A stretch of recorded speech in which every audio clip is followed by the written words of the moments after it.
Hill Valley, 1985. A typical American town, or so it seemed, but for me, Marty McFly, it was a different story. Home life was tough. My dad, George, was a pushover. He was constantly bullied by his supervisor, Biff Tannen, a relic from his high school days. My mom, Lorraine, was trapped in a cycle of unhappiness and alcohol. My siblings weren't doing much better. My brother Dave was stuck in a dead-end job. My sister Linda seemed to attract all the wrong kind of attention. As for me, I was just trying to survive high school and hold on to my dreams of musical stardom. Music was my escape, my way of drowning out the noise of my chaotic family. One day, everything changed. I met Doc Brown, a brilliant but eccentric scientist. He lived in a world of crazy inventions and even crazier ideas. Little did I know this meeting would catapult me into an adventure beyond my wildest imagination. It was the start of a journey that would rewrite my family's history and change my life forever. Doc Brown was a man obsessed. His mind was a whirlwind of ideas, constantly churning with thoughts of the past, present, and future. He was obsessed with time, with bending it to his will. Every tick of the clock was a challenge, a puzzle he was determined to solve.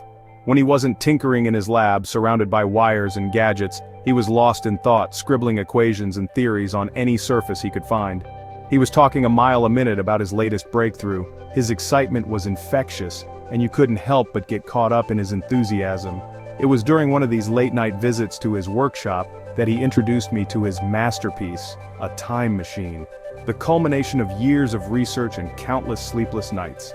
Now I'd seen my fair share of Doc's inventions, each one more ambitious than the last, each one a testament to his genius and his relentless pursuit of the impossible. Most of them ended up exploding or short-circuiting, but this was different. This was something extraordinary, something that felt like it could actually work. This was a sleek silver DeLorean sports car, modified beyond recognition. It was a marvel of engineering, a blend of futuristic technology and classic design. Doc explained that he had outfitted the car with a device called a flux capacitor.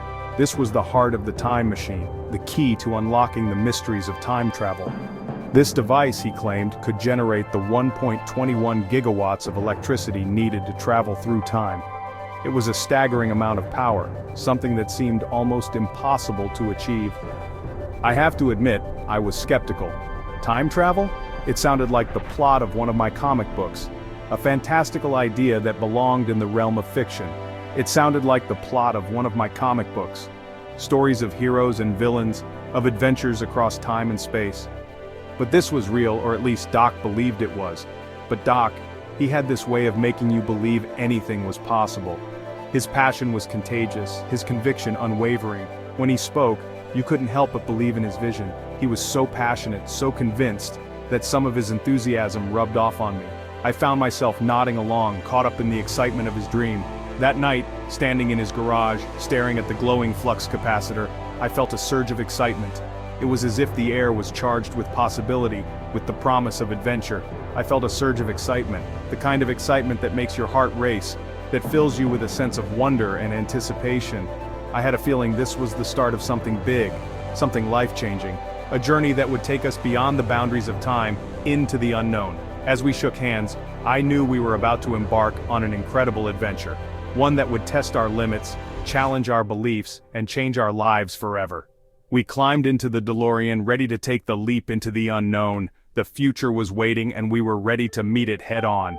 With a roar of the engine and a flash of light, we were off. The DeLorean sped down the road, leaving a trail of fire in its wake. Our journey through time had begun. The dashboard glowed with the date and time settings, a reminder of the incredible journey we were about to undertake. The past, present, and future were at our fingertips. We exchanged excited glances, our smiles reflecting the thrill of the adventure. This was it, the moment we'd been waiting for, the start of a journey that would change everything. The DeLorean roared to life, its engine growling with a mechanical ferocity that sent shivers down my spine. The flux capacitor, the heart of the time machine, began to glow an intense blue, pulsating with energy. The time circuits flickered to life, displaying the date, November 5th, 1955. This was the day Doc had always talked about. Doc had chosen this date for a test run, a trip to the past to witness the moment he conceived the flux capacitor. It was a pivotal moment in his life, and he wanted to see it firsthand, but things didn't go as planned. The serene atmosphere was shattered by chaos. We were attacked by Libyan terrorists, from whom Doc had stolen the plutonium needed to power the time machine. Their sudden appearance threw everything into disarray. In the chaos, I was forced to flee in the DeLorean, my heart pounding as I gripped the steering wheel. The time circuits automatically kicked into gear as I hit 88 miles per hour, the car accelerating faster than I had ever experienced. The world around me blurred into a dizzying kaleidoscope of light and sound, a surreal experience that felt like being torn through the fabric of reality itself. Then, just as suddenly it stopped. The violent motion ceased and I was jolted back to a standstill. I found myself in a very different hill valley. The town square looked familiar yet alien, like a scene from an old movie. Gone were the familiar sights of 1985. The bustling modernity had been replaced by a simpler, quieter era. Instead, I found myself surrounded by farmland in a quaint, sleepy town. The buildings were old-fashioned and the streets were lined with vintage cars. This was Hill Valley in 1955, a time when poodle skirts and soda fountains were all the rage. The people around me were dressed in fashions I'd only seen in history books. I was stranded in the past, a fish out of water. Panic set in as I realized the gravity of my situation. How was I going to get back to my own time? And what about Doc? Was he okay? The questions swirled in my mind, each one more pressing than the last. I had to find a way to contact him, to let him know what had happened, but in a world without modern technology, that was easier said than done. Time was ticking and every second felt like an eternity. I needed to think, to come up with a plan. The future depended on it. As I walked through the town, I couldn't help but marvel at the differences. The simplicity of life, the slower pace, it was all so different from what I was used to, but I couldn't let myself get distracted. I had a mission, and I needed to stay focused. I spotted an old phone booth and rushed towards it. Maybe, just maybe, I could find a way to reach Doc. I had to try. The fate of the future was in my hands. Section 4. A future interrupted meeting, teenage George and Lorraine. Wandering the streets of 1955 Hill Valley, I bumped into someone familiar, my dad, George McFly, as a teenager. But this wasn't the timid, downtrodden man I knew. This George was full of dreams and aspirations, albeit hidden beneath a layer of awkwardness.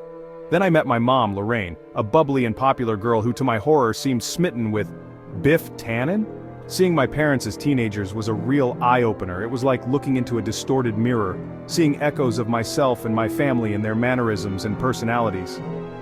I realized that the events of their past, particularly their first meeting, had shaped their entire future, leading to the dysfunctional family I knew in 1985. But here's the thing about time travel, even the smallest actions can have huge consequences. My mere presence in 1955 had already disrupted the natural order of events. Lorraine, instead of falling for George, was now falling for me. The future, my future, was in jeopardy. Section 5. The complications of playing Cupid.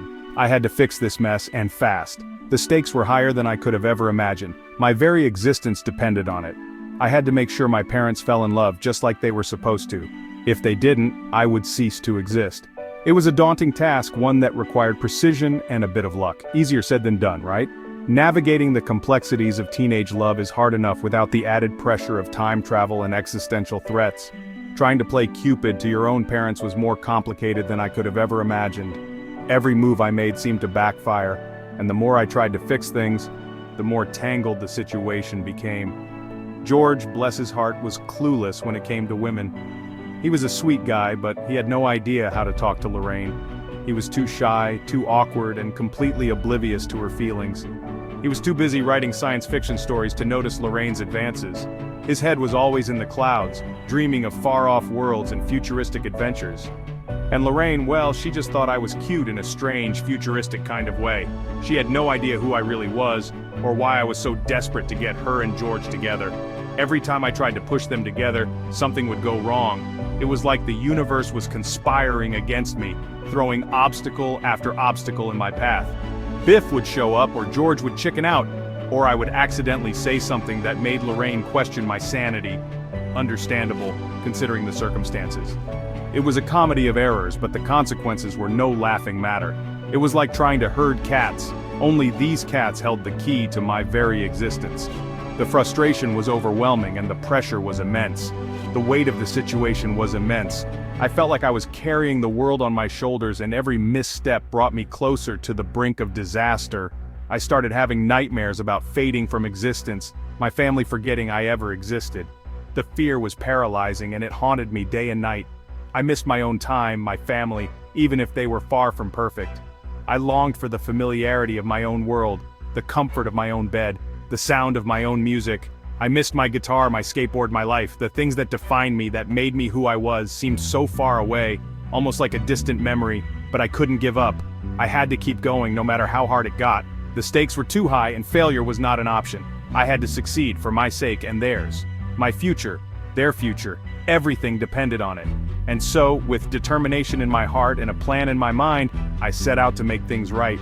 The road ahead was uncertain, but I knew I had to try, for my family, for my existence, for everything I held dear.